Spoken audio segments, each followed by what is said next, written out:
As we've been reporting, 6 states are holding crucial contests Tuesday night. Voters have been casting ballots in Idaho, Michigan, Mississippi, Missouri, North Dakota, and Washington. 352 delegates are at stake. The biggest prize is Michigan, with 125 delegates up for grabs. Black voters made up 21% of the state's Democratic electorate in 2016. African-American support helped propel Joe Biden to victory in South Carolina and on Super Tuesday. The former vice president is hoping for the same again tonight. For more on this, I'm joined by Rashad Robinson. He's the president of the organization Color of Change. Rashad, thanks so much for joining us. Thanks for having me. So Joe Biden has been on the political scene for a long time, and I wonder what you think it is that has resonated so much for African-American voters when it comes to Joe Biden. Well, I do think that people are really scared. They're worried about another 4 years of Donald Trump. And I think as the field whittled down, Joe Biden sort of emerged as a safe bet for folks to beat Donald Trump.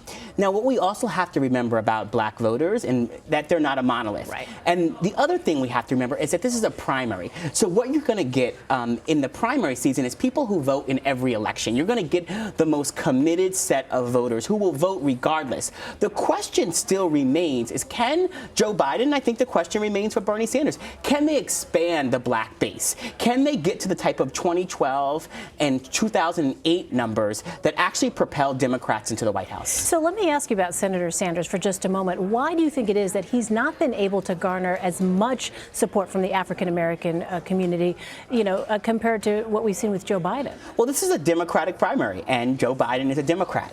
And Bernie Sanders is running as an outsider. And running as an outsider in a primary is really tough because you are coming up against establishment forces. And this is not to say that black folks are establishment. I'm talking about, the type of endorsements of members of Congress, of state legislators, Jim Clyburn in South all Carolina. those folks that have ground games, that have been in it for a while, right? People sort of want to know how you're going to protect sort of their ability to move things. They want to know that how business is going to work. And I think for a lot of people that have been in the game for a long time, they look at a Bernie Sanders and they wonder, is he going to disrupt things so much that that it's going to be hard for me to think about what my job looks like, how I engage. I have looked at a lot of the focus groups, though, particularly of young black folks. And what did you find? In the Rust Belt. And they actually are not interested in any conversations about the establishment. And in fact, that is why, as you see, young black folks tracking more towards a Bernie Sanders campaign, because they actually don't believe a story of incremental change. They don't believe a story of just going back to 5 years ago, 7 years ago, 8 years ago is suddenly going to make their lives better. We have to remember that the emergence of Black Lives Matter happened under the Obama administration. If you were making minimum wage at a job 7 years ago or 6 years ago, your life has not fundamentally gotten worse under the Trump era. Now we have coronavirus and other things that might change that. But for a lot of people, they don't believe the story that simply moving back and forth between Democrats and Republicans sort of at an establishment way is going to fundamentally change. So we do have to have a story, not just a story about going back to the good old days, but a story about what the future looks like if we're going to expand the base. So I want to delve a little bit more deeply into this notion of black voters, like any group, not a monolith, right? So you talk about this sort of generational divide,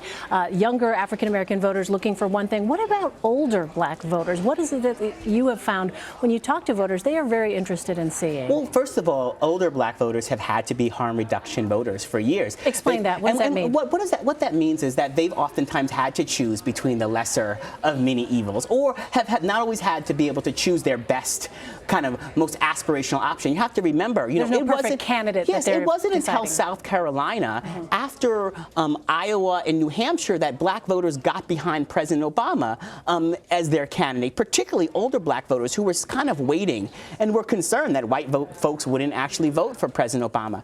Older black voters have had to stand in the gap many times. We can even look at what happened in Alabama with the Doug Jones race and can look at the ways in which black voters overwhelmingly showed up and pushed back. And so the fact of the matter is that older black voters oftentimes are not going to believe a story that we can just have revolution and change things, because they've lived through a lot of different promises that actually haven't been delivered.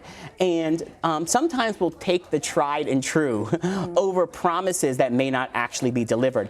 And that is actually what we're dealing with. But we do need a candidate that can both paint a story about how they're going to kind of stabilize and govern in a really clear way, because I think that that's what people want. They don't want the crazy every time they turn on TV. But people also want a story that does involve change, that involves structural change. Is it possible to have that in one candidate? I mean, I think that we had it in some ways in Obama. It didn't always deliver, but I do think that a candidate is going to have to deliver. And yes, I do believe someone that's pushing for structural change can also be a person that talks about governing, that can also be talk about delivering. But that actually has to be part of both the stories, because for so many folks around the country, they have seen as corporations have had to consistently do less to make more, and everyone else has had to basically do more to make less.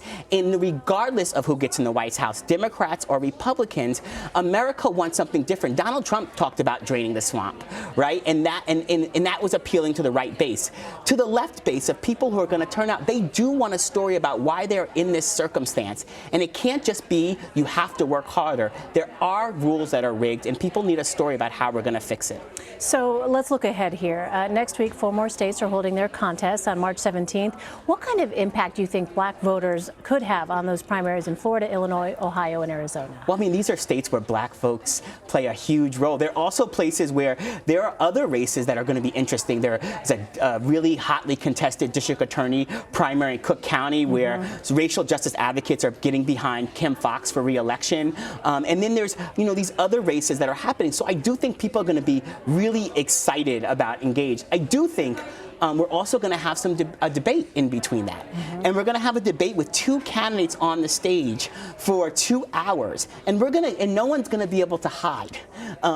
Both of these folks' records are going to be on display in really deep ways. And I think the public is going to get a taste of who can go up against Donald Trump. What are you going to be listening for specifically? I'm going to be listening for both. These are, I'm 41 years old, and I've, been in politics for a long time.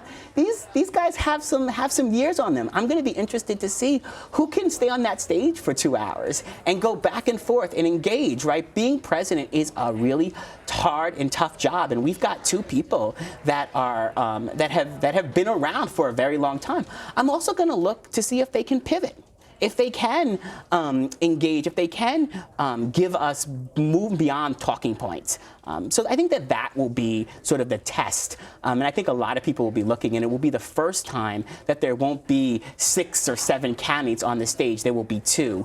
And these 2 candidates will have to go head to head on their records. And it will give a very clear picture about what the stakes are for the Democratic Party, what the stakes are for the left, because we actually have 2 very different visions about what the future could look like. It'll be fascinating. Rashad Robinson. Rashad, thank you so much for stopping by. Thanks for having me.